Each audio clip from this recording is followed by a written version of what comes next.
Let's chant the 10 verses together. Shri Bhagavan Imam Vivasvate Yogam Proktavanaham Avyayam Vivasvan Manave Praha Manurishvakave Bravi Evam Parampara Praptam Imam Rajarshayo Viduhu Sakale Nehamahata Yogo Nashta Parantapa Sa Evayam Maya Tedya Yoga Prokta Puratanaha Bhaktosi Me Sakha Cheti Rahasyam Hyetaduttamam Arjuna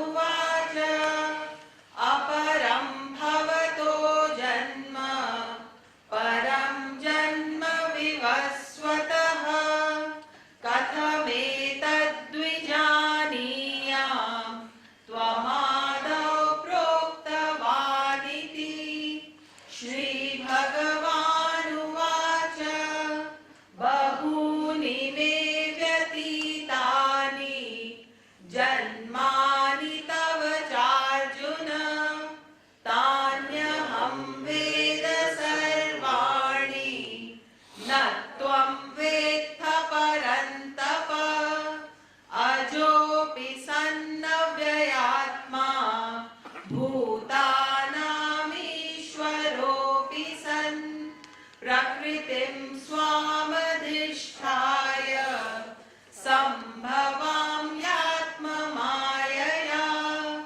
yada yada hi dharmasya glanirбhavati bharata abhyuthanam dharmasya tadatmanam srujamyaham paritranaya sadhunam vinashaya cha dushkritam dharma samsthapanarthaya sambhavami yuge yuge janma karma cha me divyam evam yo vetti tattvataha tyaktva deham punarjanma naiti mameti sorjuna vitaraga bhaya krodhaha manmaya mamupashritaha bahavo jnana tapasa puta madbhavamagataha.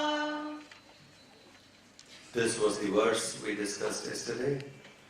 Vitaraga Bhaya Krodaha.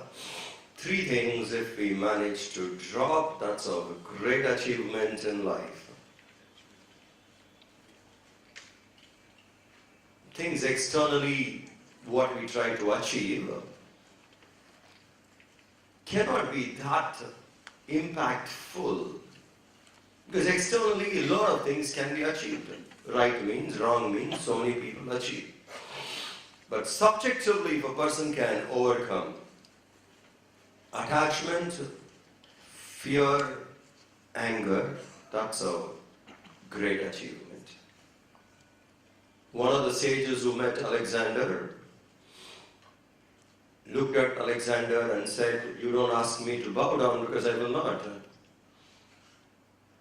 I have a slave with me and you are his slave."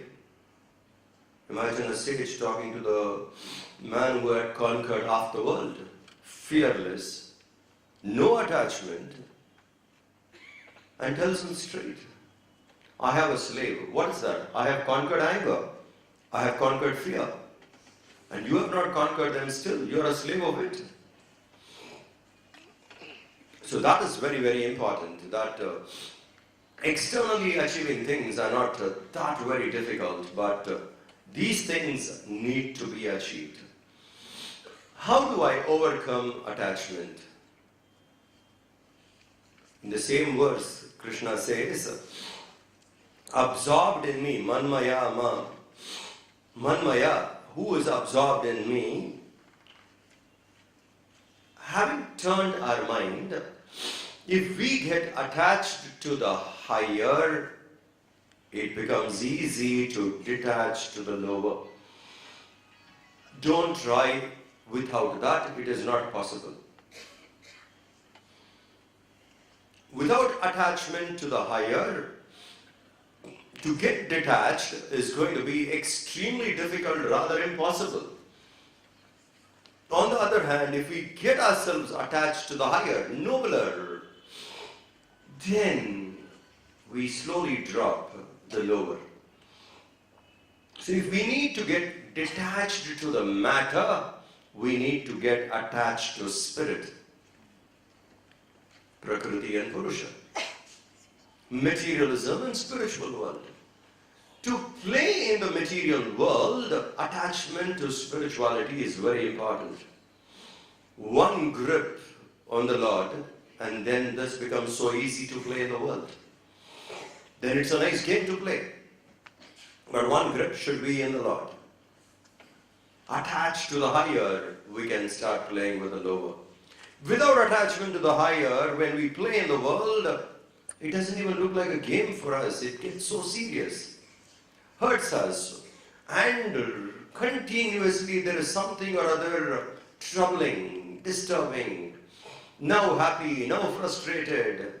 This is how it goes. Happy here and there, frustrated again, and it continues.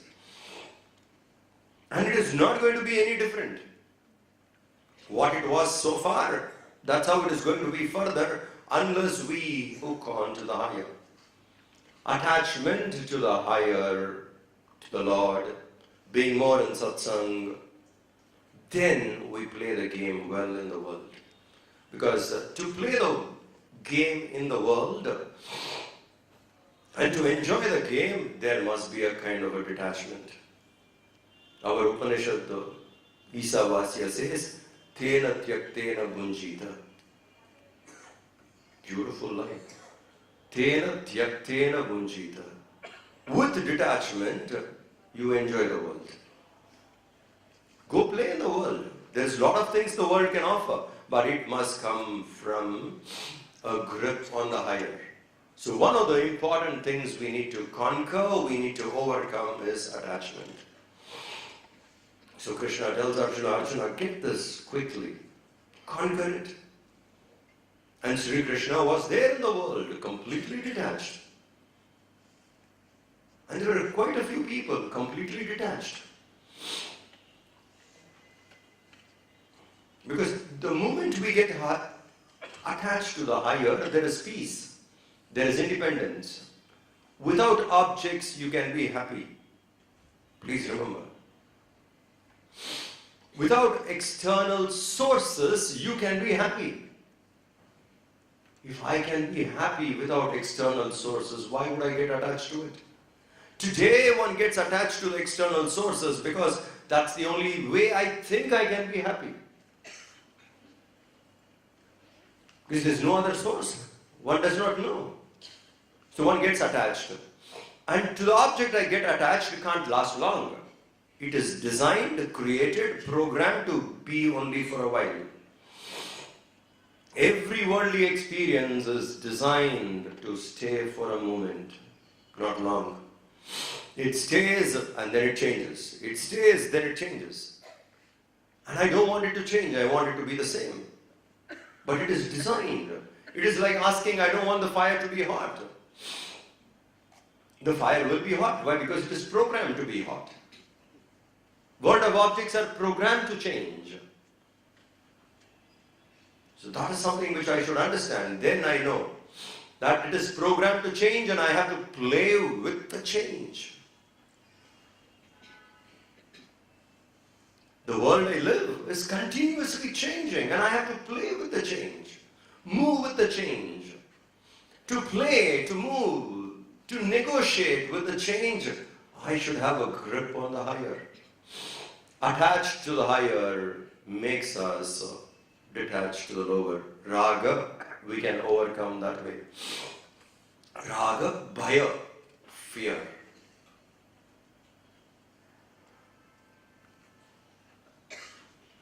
People create a lot of very nice acronyms for fear. One is forget everything and run. F-E-A-R. When you have fear, forget everything, run. F-E-A-R and run. Oh, there is fear, forget everything and run. There are others who, another acronym for fear, face everything and rise. There's fear, face it. Face everything that comes on the way, face it and rise. So we need to always keep in mind, life cannot be lived in fear. What life is it? Living always in fear.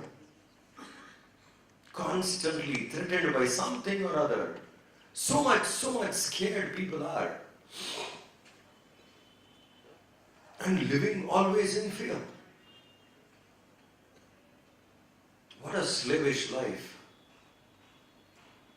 Most of the fear is only imagination.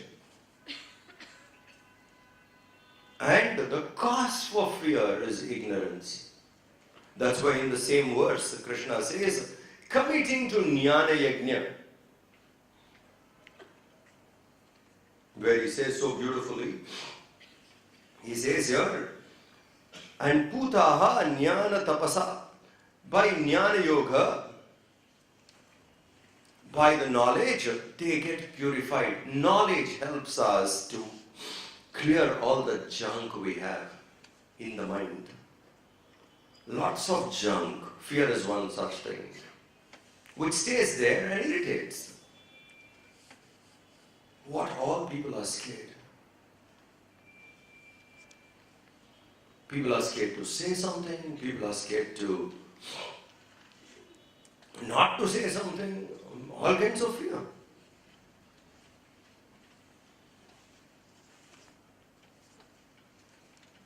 My experience with Gurudev, I was fortunate to associate from childhood, Bal Vihar. All those years from Bal Vihar to youth, not once I have seen him scared. Not once. Not that he didn't have work. He had load much more than we could expect. The pressure of work. Never scared. Will this project be successful? No fear. Will the required funds come? No fear. I remember this happened in Chennai. There was a trust meeting and a few very important members were called, and it was to build a school, and I'm talking about 80s. In 1980s, mid-80s, and the required fund was 1 crore plus in 6 months' time. The school building has to go on. And he has to attend that meeting. So we were around him for some time in his room sitting. He was very gracious to all of us to do that. Few youngsters used to sit. He'll be busy writing, but he'll say, okay, you want to sit? Occasionally he'll talk something to us. At that time he was sitting. In minutes he has to go attend a trust meeting where the onus would be on him to raise that crore of rupees. Half-struck, constructed school building has to be completed. And this person was reading Asterix. Reading Asterix. Comic book. Reads, closes the book. Okay, let's go for the meeting. Anyone else? How much we would have been tensed up, how to approach, what to say, how to speak, who will do this. No fear, no pressure of work. And workload was not ordinary. The kind of work he took was so much Anyone else would have got crushed by the very work. He was not scared. Of the work he was not scared. Of the success or failure of his work he was not scared. He knew this is important, let us do it. And that would be the experience of all the people who have seen him. Nobody would have seen him even scared for a moment. Fearless he was. Not scared of power. Not scared of wealth. Whoever it is, what he has to say, he would say. Fearless. It's a beautiful quality. And that comes with knowledge. Jnana tapasa. When we have knowledge, we purify lots of junk in our head. Like attachment, fear goes away. They drop. So that is something which we must conquer quickly. Swami Ramatirtha, his approach of overcoming fear is, whatever you are scared, go face it. You're scared of something, face it. Once, twice you will find it difficult, but third time you will overcome. Overcoming fear is more important than feeling embarrassed. Fear of embarrassment, sometimes people don't attempt. Get embarrassed, it doesn't matter, but you overcome fear after that. So Ramatirtha says, face it. Whatever is the fear, go face it. So half of it is only imagination. Much of it can disappear when we have knowledge. Overcoming fear.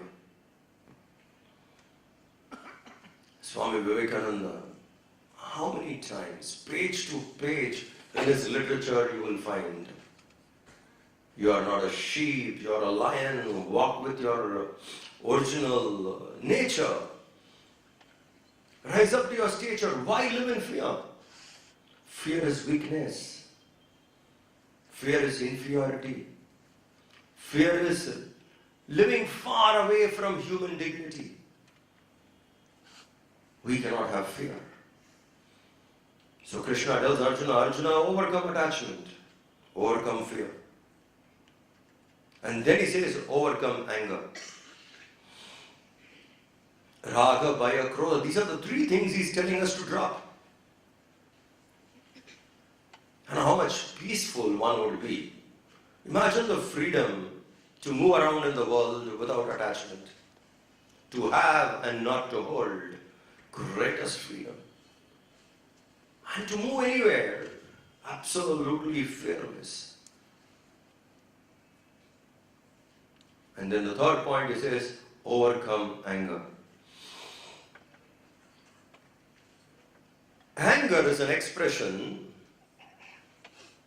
It comes out when we find an obstacle between us and the desired object. An obstacle coming between you and the desired object is the expression of anger. Anger comes. To overcome anger is also possible.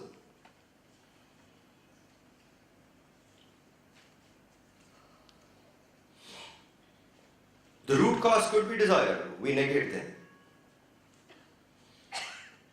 But that's not easy always. So what is the next step? Yes, the second step by which we can try and overcome anger is, you're not able to drop anger. It is okay, get angry. But get angry on the issue, on that situation. Do not extend the anger to the person. Issue-based anger is okay. Because the issue is over, we can go back to the person.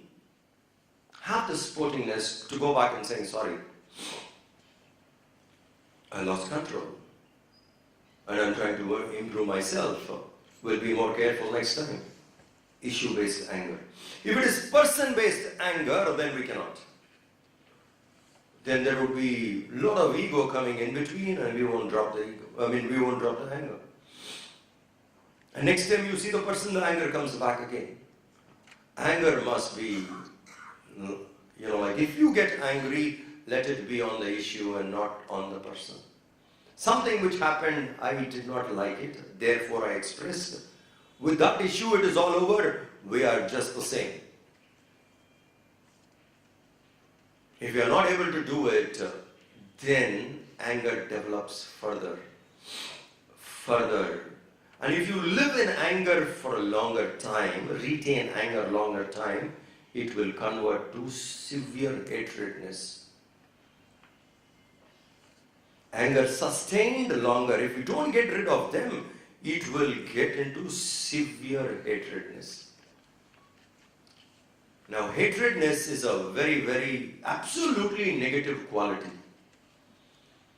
Eventually, hatredness will make you hate yourself. Because it is there. It is there and it will make us hate ourselves. You will not like yourself. And that is not fine. How comfortable you will be. Wherever you go, you don't like yourself. So anger should be dropped. If at all I have to express, let me express it on issue based. But there are so many people in the world, let us say, rooted more towards tamas. They cannot understand language of instructions. They cannot understand. They understand very well language of anger. There are some people, you tell them with all softness, with all love, all compassion, you say everything, not able to practice, not able to follow. Suddenly you raise your voice, they understand. Here, please keep in mind, it should be like this. You must know to exhibit anger, not get angry. And you must be truthful to this. Getting angry and saying, no, I was only exhibiting anger, that is two negatives. Anger plus cheating. Yeah, that's not fine. I got angry, I accept I got angry. Yeah, that's not, okay, I got angry, let me bounce back. That's fine. But sometimes, if people understand only that, exhibit anger. Sure, but don't get angry. Gurudev says, keep it in your pocket. Whenever needed, demonstrate, put it back, you don't get angry.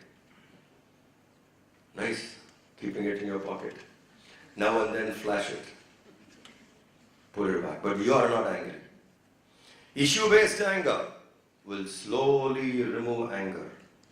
Person-based anger will sustain anger. So what happens if I get angry on issue-based? The frequency of getting angry would become less. Earlier I was getting angry 20 times a day. With this, probably 10 times a day. And then it reduces further. So practice issue-based anger, overcome anger, and if needed, demonstrate anger, but never become angry. What happens if I get angry? One, I told you, hatred. Second, what happens? We temporarily disconnect from our memory, which is not good. Anger, rage disconnects us from our memory. In memory, what is right, wrong, etc., that wisdom is stored in memory. We need to use it. If I get disconnected to memory, access denied to memory, that means access denied to wisdom. Access denied to wisdom could be very detrimental, dangerous. That's why a person in anger does things. Break the door, break this, break that, all burst of anger. Disconnected to memory temporarily. And the consequences can be extremely expensive. Stakes can be very high when we disconnect from our memory. And that also indicates that I have no control on my emotions. So much of identification with it. We need to transcend. We cannot get identified with emotions so much. So anger is an expression that I get identified. So anger needs to be demonstrated. I have seen it once with Gurudev, and I am sure many people would have seen this. One brahmachari, Swamiji has asked him to go to a particular place. He delayed going to that center. He got down in our ashram here, looked at him and he said, what is this name? Chaitanya, newly initiated, what's your name? So the person said, then he knew, he's the one I have written the letter and he has not gone. One burst of scolding. Everyone around him, including that brahmachari, and all were standing, were like, and Swamiji was. Next moment, there's a small kid, goes there smiling at him, giving him a flower. If you were angry totally, how would you react? Later, isn't it? Later. Tell the parent or someone later. Next moment, here is, got down from the car, looked at him, had to tell him what he has to tell. He turns the side, the child gives a flower. He kneels down, hugs her, baby. And one could not believe the next second transformation. When he has to shout at the brahmachari, he did it out of love, not hatred. And he has to guide him to be a better, more alert person. In his interest, he said, if that was out of hatred, the next moment you cannot behave this way. That was an act of absolute love. And very next moment, we could see. And it was a sight, one moment, and next second, completely. And that's the beauty of him. When he does something, he does it totally. When he went to the child and he hugged the child, it was a complete action. Full. The love, the compassion, everything was complete. So that way we should know, when we need, we have to demonstrate. And it should be issue-based. Getting angry, get angry, issue-based. And whenever needed, you demonstrate. But practice these two. Slowly anger will drop. And it's a long journey. Anger to compassion. It's a very long journey. But worth. So Krishna tells Arjuna, conquer these three. Turn your mind towards me, Manmaya. Jnana tapasa, through the knowledge, purify yourself. Jnana yoga, purify yourself. Knowledge that way purifies. We overcome these three. And when we overcome these three, that's something wonderful we have achieved in life. Which in turn, Krishna himself says, that person, agataha madbhavam. Now that's a beautiful line. Madbhavam agataha. That person who has dropped these three attains my own nature, attains divinity. If we can manage to get these three out of our way, we attain divinity. Continuing. Take 11 and 12 together. ये यथा मां प्रपद्यन्ते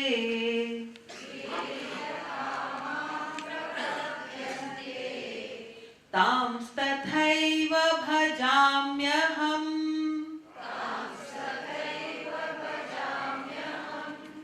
मम वर्त्मानुवर्तन्ते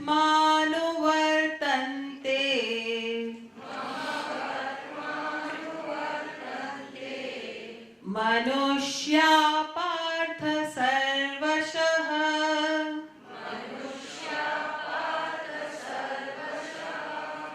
ये यथा मां प्रपद्यन्ते तांस्तथैव भजाम्यहम् मम वर्त्मानुवर्तन्ते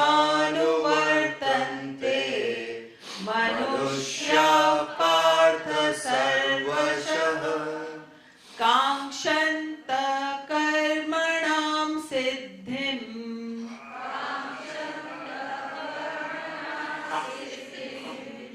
यजन्त इह देवताः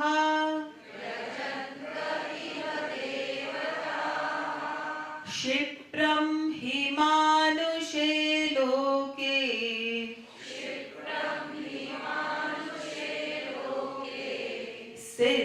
सिद्धिर्भवति कर्मजा सिद्धिर्भवति कर्मजा काङ्क्षन्त कर्मणां सिद्धिं यजन्त इह देवताः क्षिप्रं हि मानुषे लोके सिद्धिर्भवति कर्मजा.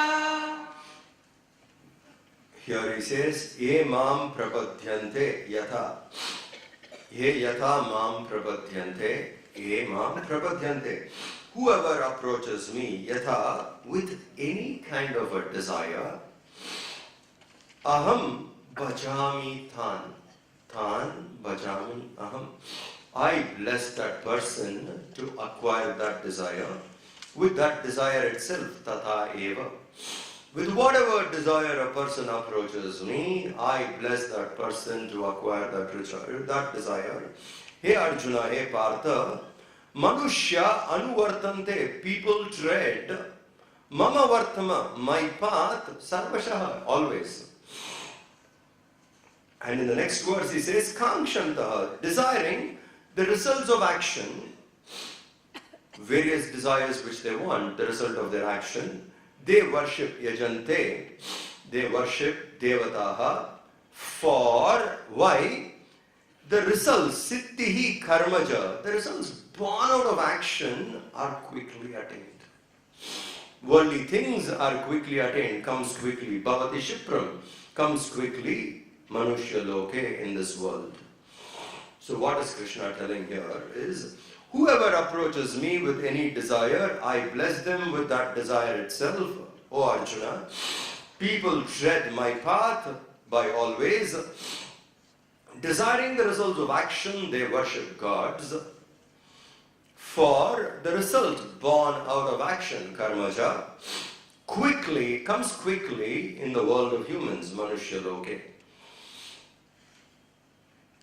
Robert Frost said that, isn't it? Two paths divulged in the woods, and I chose the less one.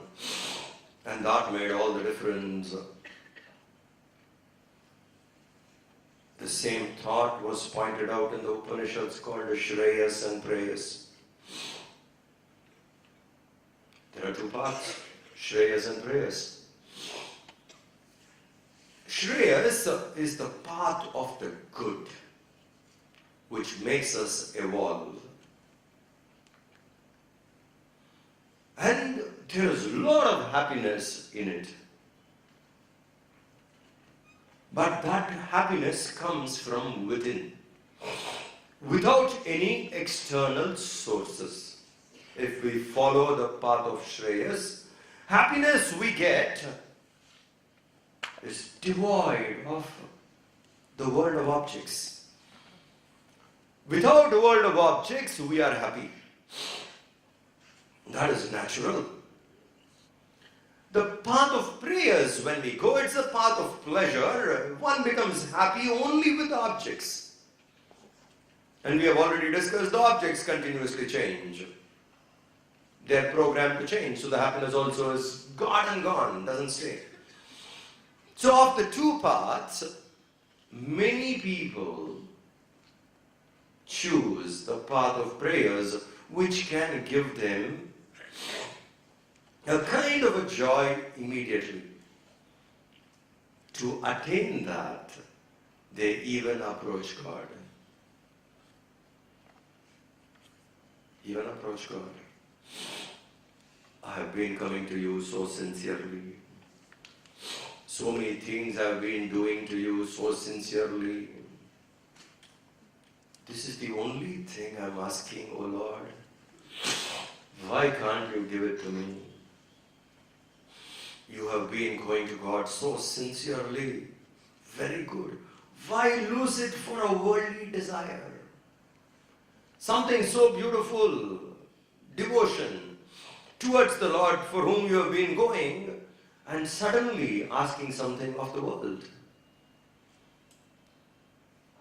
If you are talking about difficulties, let us look into Swami Vivekananda's life.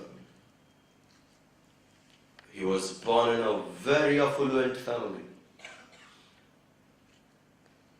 Had everything which he wanted. And his father died. And people around cheated. He has to lose even the very house, the family property, things like that. They landed in complete poverty, absolute poverty. To that extent that his sister committed suicide, not having enough to feed. Saying one mouth less to feed, this is Swami Vivekananda's life. From affluence, he crashed down, his family crashed down to poverty. In that state of poverty, desperate, any straw would be a hope.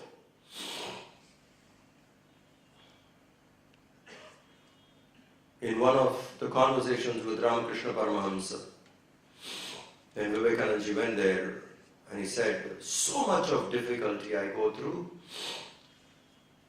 So Ramakrishna Paramahamsa said, today is a nice day, pray to Goddess, she'll help you go. He went there, in front of Goddess Kali, stood there, came back. What did you ask? Ramakrishna Paramahamsa, what did you ask? He said, I asked for knowledge. You should have asked for wealth, money. And what did you ask? Knowledge. Okay, go again. Thrice he went. 3 times he came back, could not ask for something of the world. Every time when he went, he said, bless me with knowledge. Bless me with devotion, bhakti. Bless me with vairagya. Sense control. Please bless me with this. Did not ask anything worldly. 2 paths.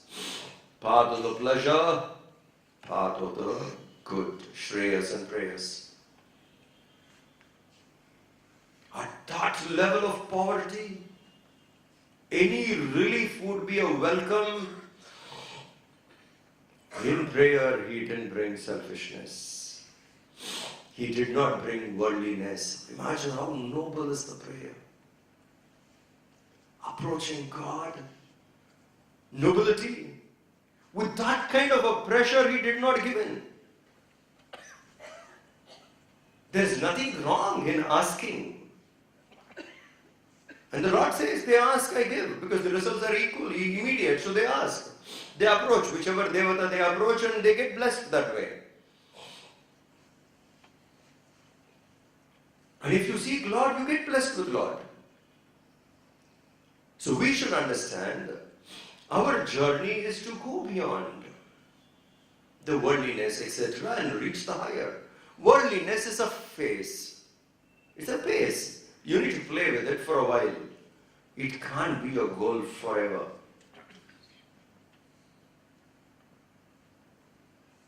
It can't be a goal forever. There are other things to achieve. So here, whoever approaches me, Krishna says, whoever approaches me, I bless them that way. And many times I see people approaching for a worldliness, and they do get that because results born out of those kind of actions are quick. But asking for eternity, gaining eternity, bliss absolute, that which can never be lost. In the 7th chapter of the Gita, Krishna says, gain that, gaining which you have nothing else to gain. Gaining which there is nothing else left to gain. Imagine gaining infinity and there is nothing left to gain. But that we don't approach, we don't attempt. So somewhere we need to make that call. We need to take that call like saying, yes, let the prayer be. In prayer, I will not bring worldliness. Let prayer be to evolve. However pressing the desire, have strength. Put effort and get. Let the prayer be to invoke the Lord. Let the prayer be for the higher. And that is very, very important. Continuing. Chaturvarnyam maya shrishtam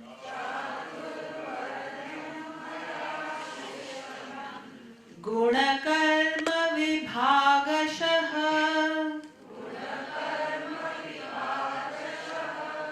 Tasya kartaramapi mam Vidya kartaramavyayam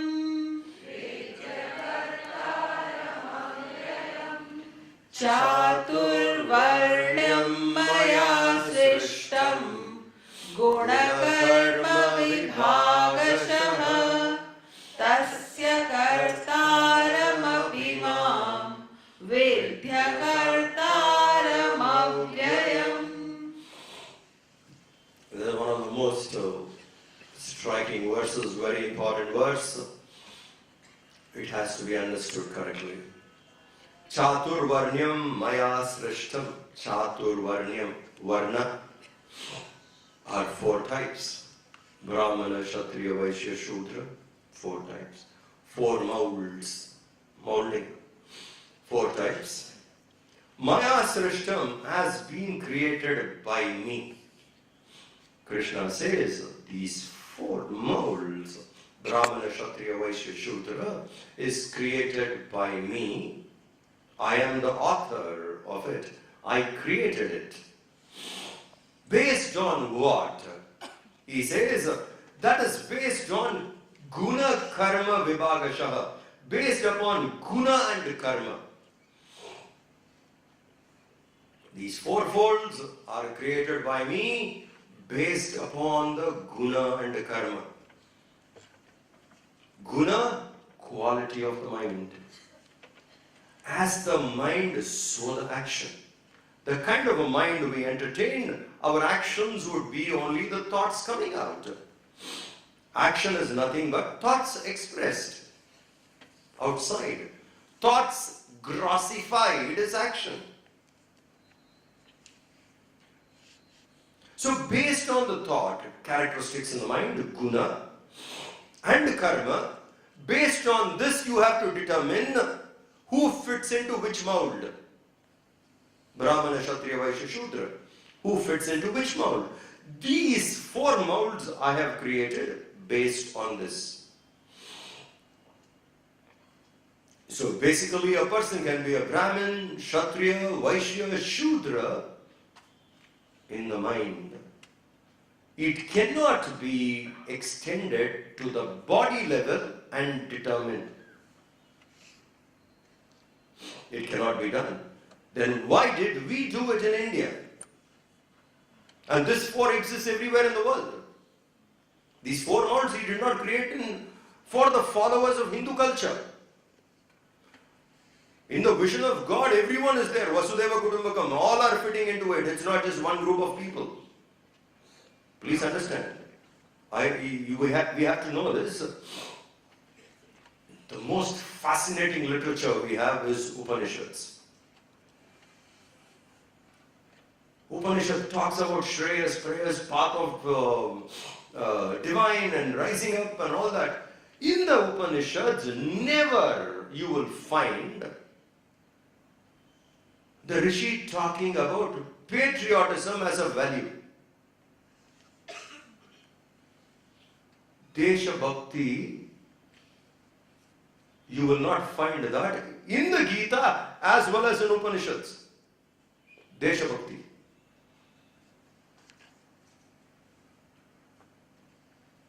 Why? For a Rishi to come down to a geographical division would be insulting. He looks at the universe as one family. You understand? His vision is so wide, so encompassing, he cannot break down to a level of a geographical division and separate and see. The Lord we worship is called Vishwanath, Jagannath. Look at the names. Vishwa, universe. Lord of the universe. Jagannath, Lord of the world. So they could not come down. So when the Lord says, I have created these four folds, He did not create these four folds in Hindu culture or the people who are practicing Hindu culture. These four folds exist around the world. What are these four folds? Sattvic thoughts, sattvic action. Thinkers who think deep and bring out solutions and tell us how to practice. Thinkers around the world, another name for them is Brahmana. People who give good governance, able administrators, warriors, kings, rulers, efficient people, good governance, controlled, and you see the governance unfolding into progress. Wherever people are of that type, they are called Kshatriyas. Men of commerce, economic giants, who knows to rotate wealth, who knows to generate wealth. And they know to bring out wealth so the mankind benefits. Vaishyas. And there are people who are ready to execute what these people say, which is again very important. You need foot soldiers. Policies are made, implementers are needed. Ready to work, workers. Wherever there is a worker, he comes under the category called Shudra. So the four folds which the Lord says, I created, He created across the world. Then why in India we look at it at the body level? If this is the statement of truth, where did this thing come up? That we start looking at this as Janma, by birth. How did this come into?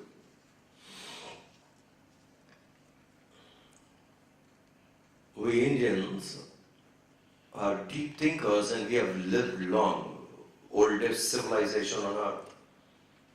Much, much before, I'm talking about few thousand years ago, people started experimenting on the DNA. Will it have an impact? The quality is entertained in the mind. If we match them together, the child born to that person, will that child have that quality? Experiment at the DNA level, matching. If someone had a brilliant thinker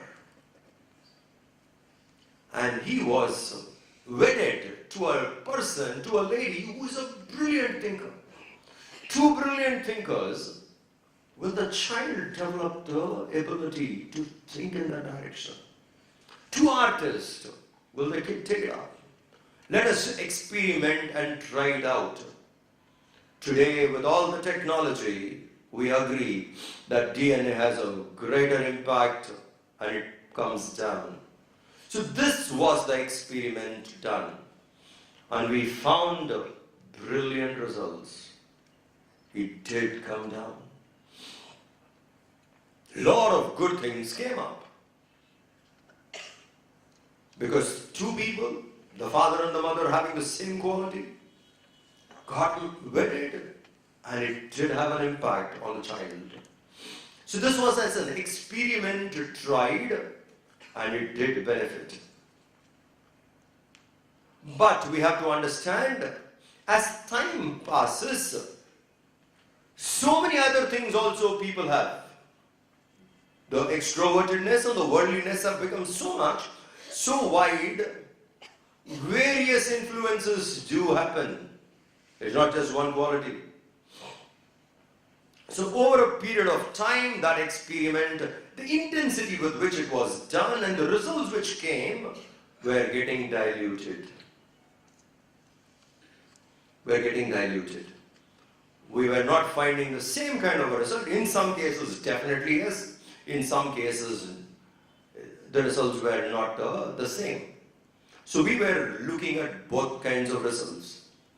In some cases, yes, it did have a brilliance. For example, Shankara's mother and father, Adi Shankara's mom and dad, both inclined spiritually. They went on a pilgrimage. Why? We will go on a yatra, come back, and then go for a child. Tapas. And then they had the child, and that was Shankara. You see mom and dad on a Tirtha Yatra. Go there, do tapas, come back, and then have a child. This must be a very clear statement. You cannot blame your child anymore. No question of blaming your child. Why my kid is like this? That's the level of tapas. Mom and dad together. You see that? When the same kind of a mind, the results do come. Brilliance do come. But you can't be always sure about it. It got mixed up. So the original thought of Sri Krishna was, these four molds are made in the world across. Everywhere in the world you will have thinkers, people of good governance, people who rise up the economy, and workers. In India we experimented, we succeeded in our experiment, and slowly the experiment also diluted. And today one can't be very sure about it. There are results, and there are results contrary too. So at this juncture, we have to assess a person based on the guna and karma more than the body. The assessment in which mold a person comes has to be done based on the mind, guna and karma, then of the body. This is what he says. I created these four folds. This fourfold division has been created by me based upon guna and karma. Know me, hey Arjuna, to be the author. And also you have to understand, api akartaram, also to be known, I am the non-doer. Though I created it, I am not part of it. These four molds are made, but I am not part of it. I stand apart. Continuing, how it is? we see in the next verse.